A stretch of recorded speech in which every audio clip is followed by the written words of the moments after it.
tips sa magsugod kag negosyo sa agri-food supply. So, umanan to discuss ang 1 to 4. So, turon ko ang 1, market research. Ika-2 is business plan. Ika-3, lukat og business permit.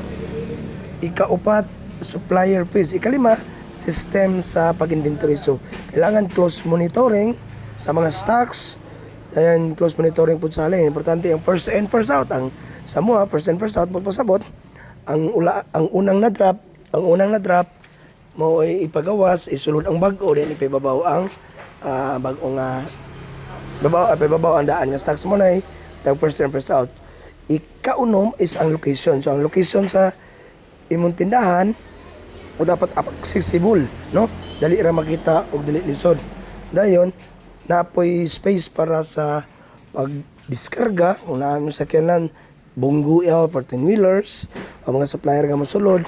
Dayon, napoy space pod parkingan para sa mga customer. And then, ikapito, ang marketing and promotion. So, strategy nimo para i-promote imong agri-food supply. Dayon, invite nimo imong technician para sa marketing introduce sa ilang product, and pwede pag kamo ang uban, pwede pud mo kuan og mga local advertisement. Sa mo raffle promo ang amo ang gi-promote dinhi. Raffle promo premyo ka og baboy, ano yun nun, or manok, no, or mga feeds sinako ay para promote sa imo ang tindahan.